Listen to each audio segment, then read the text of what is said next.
Once upon a time, in a small village nestled between rolling hills and lush forests, there was a young boy named Leo.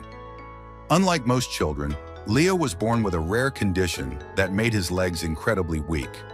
By the age of 5, he could barely walk, let alone run or play sports like the other kids in the village.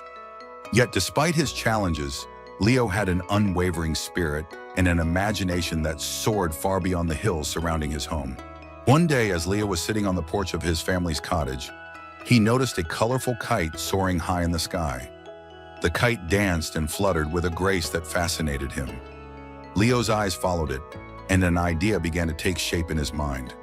What if he could make something that could fly as freely as that kite, something that would allow him to experience the thrill of the skies himself?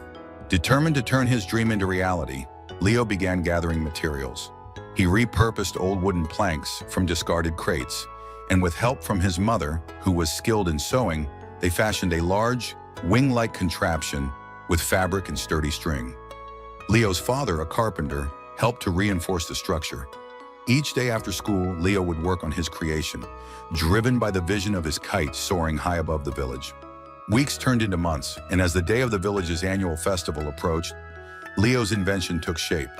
It wasn't a kite, but something more, a human-powered glider. He named it the Dream Flyer. On the day of the festival, villagers gathered to see the parade, and Leo wheeled his contraption to the edge of a gently sloping hill. The whole village watched with curiosity and skepticism. The glider was an unusual sight, and some doubted it would even lift off the ground. But Leo, undeterred, strapped himself into the glider, took a deep breath, and signaled to his friends who had agreed to help him with the launch.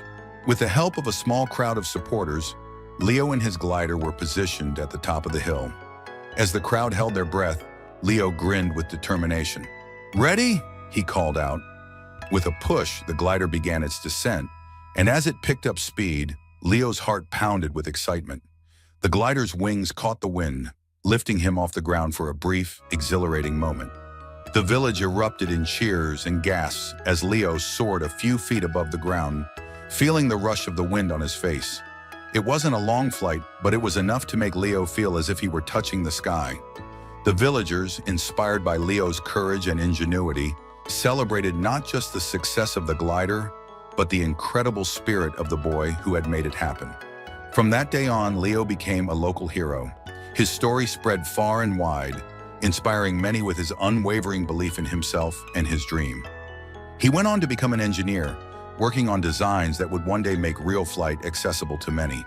But he never forgot the feeling of that first magical flight on his homemade glider. It was a testament to the power of dreams and the boundless potential within each of us, no matter the obstacles we face.